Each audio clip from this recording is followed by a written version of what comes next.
If there's one thing I've learned about women, relationships, and the brutal calculus of attraction, it's this. A woman almost never leaves a man for a better man. She leaves him for a more consistent one. She cheats not because of something you did, some grand cinematic betrayal or a forgotten anniversary, but because of who you stopped being. She cheats because the man she is with today is an inconsistent, watered-down, apologetic ghost of the man she chose. You haven't made a mistake. You are the mistake. A walking, talking contradiction to the promise you once embodied.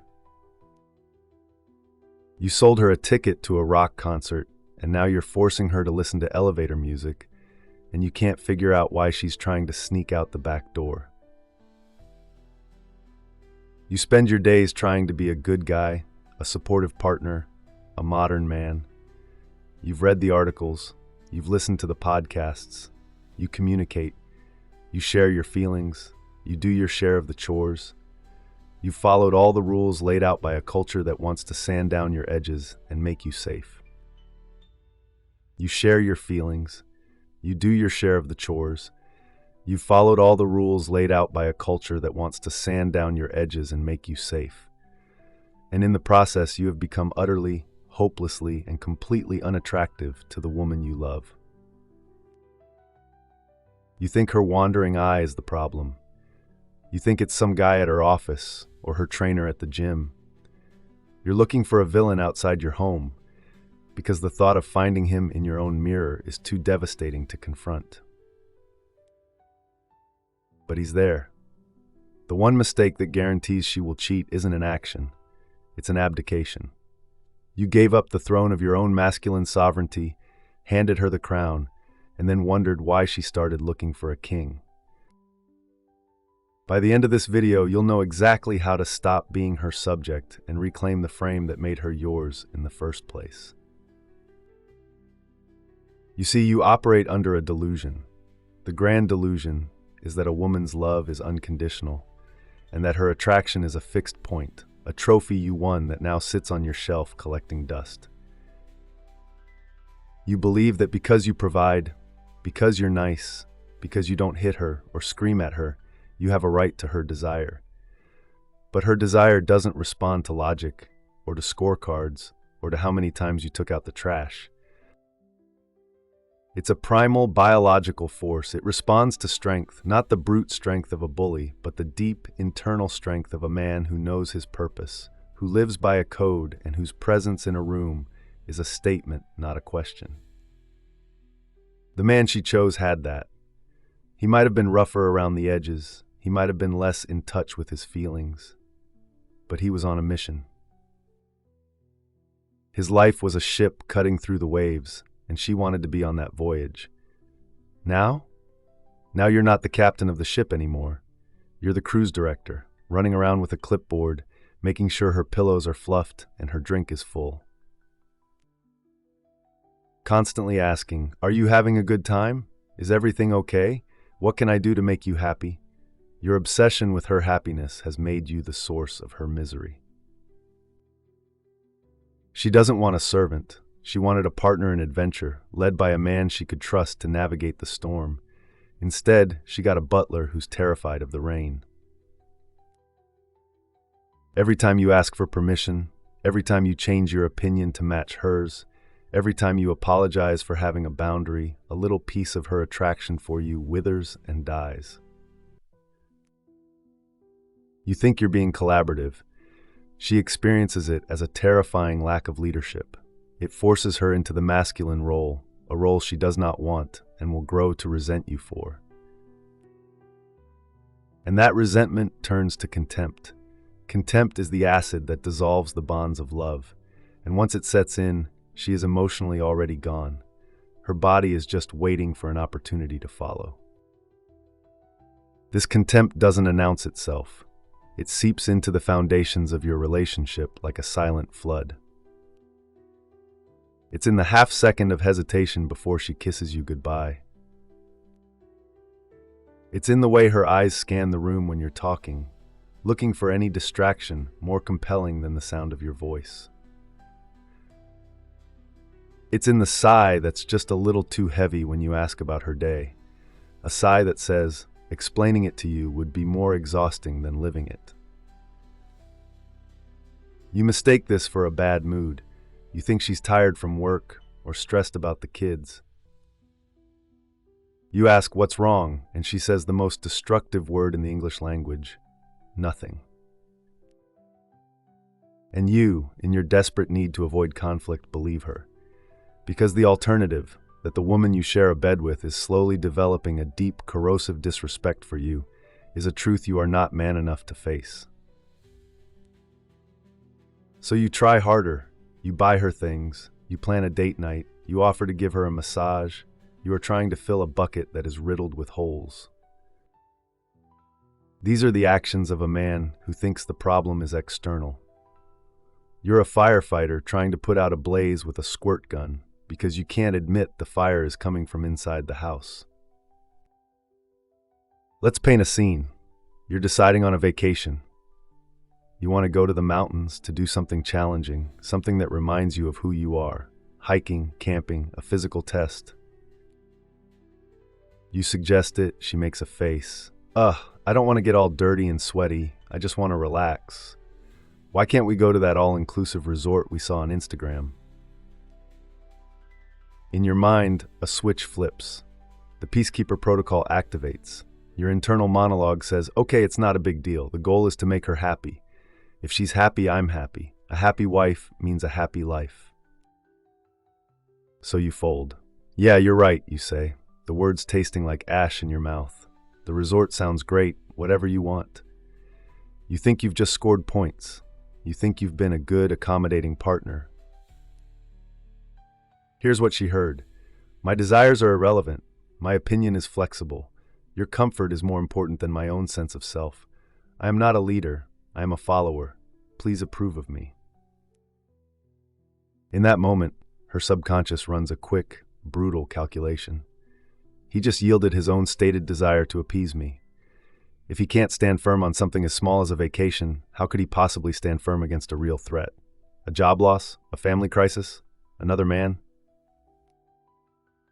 She won't think this consciously. She will feel it, a cold knot of disappointment in her stomach, a feeling of being alone. She is on a ship with a captain who just handed her the wheel and the map because he's afraid of her mutiny. She now has to be the captain, and she will fucking hate you for it. This is the vacuum. By abdicating your masculine frame, your direction, your non-negotiable principles, your very essence, you create a void in the relationship, and nature, especially human nature, abhors a vacuum. She will be forced to fill it with her own masculine energy. She'll become more decisive, more controlling, more irritable.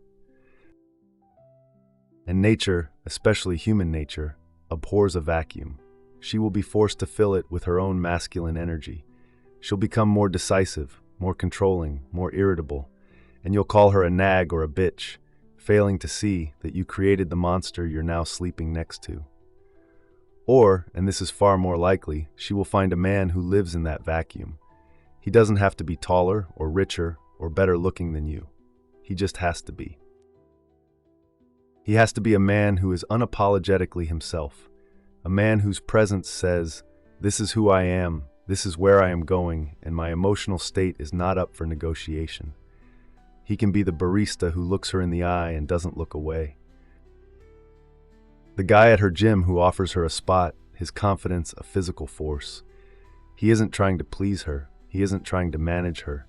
He is simply existing in his own frame, and she finds herself, almost against her will, drawn into his orbit. Because being in the presence of a man like that gives her the greatest gift you no longer can, the permission to finally relax, the permission to be feminine, to soften, to let go. He isn't asking her what she wants to do, he's leading. And in that moment, she feels a sense of primal safety you haven't provided in years, even though you pay the mortgage on the 4-bedroom house that has become her gilded cage. You've engineered a perfectly safe life that makes her feel profoundly unsafe. You think safety is a paid-off mortgage, a reliable car, and a conflict-free dinner table. That's comfort. That's stability. That is not safety. Primal feminine safety is the gut feeling she has when she knows she is with a man who can handle reality, a man who can handle her emotional storms, her irrational fears, her tests of his strength.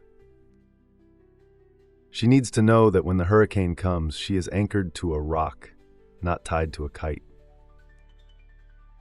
For years, you have failed every one of her tests. You thought they were arguments about the dishes or where to go for dinner. They were never about that. They were subconscious probes, searching for your spine. And every time you placated, conceded, and apologized just to get back to a state of neutral, she got her answer: spine not found. The path back from this abyss is not about winning her back. That entire frame is the disease. The moment your goal becomes manipulating her into wanting you again, you have already lost because the focus is on her validation.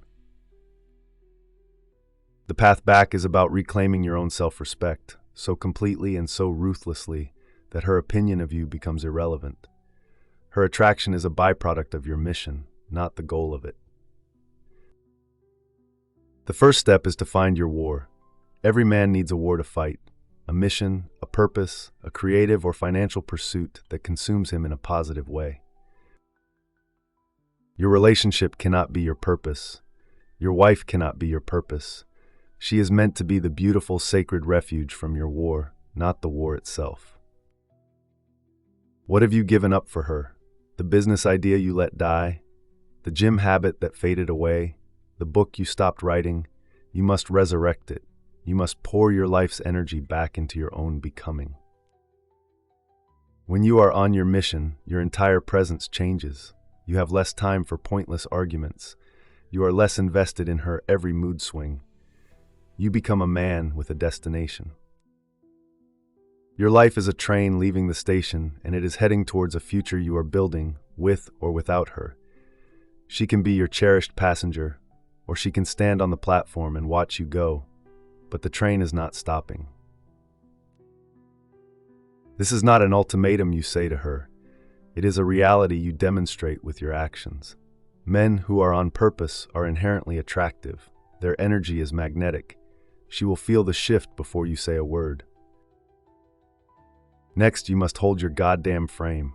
Your frame is your reality, your principles, your boundaries. For years, you've let her reality dictate yours. You've lived in her world, followed her rules, catered to her emotional state. No more. When you say no, the conversation is over. It is not the opening bid in a negotiation. When you state an opinion, it is your own. You do not soften it, qualify it, or retract it if she frowns. This is not about being a tyrant. It's about being an oak tree instead of a willow. A woman cannot respect a man whose principles are more flexible than her feelings. She needs to push against you and feel something solid. She needs to know that your yes is a real yes and your no is a real no. This congruence between your internal conviction and your external expression is the bedrock of masculine integrity. It's the only thing that makes her feel truly safe. Start small. Disagree with her about a movie and don't back down. Make a decision about where you're eating for dinner and lead her there. When she throws an emotional fit, do not engage. Stay calm, hold your ground, and be the rock in her storm. She will test you. She will push harder than ever before because she won't believe the change is real. She will be looking for the weak, accommodating man she's grown to despise. Do not give him to her. She didn't cheat on you. She cheated on the man you became, hoping to find the man you once were. Subscribe now, because learning to be a man who can't be cheated on is the only relationship advice that actually matters.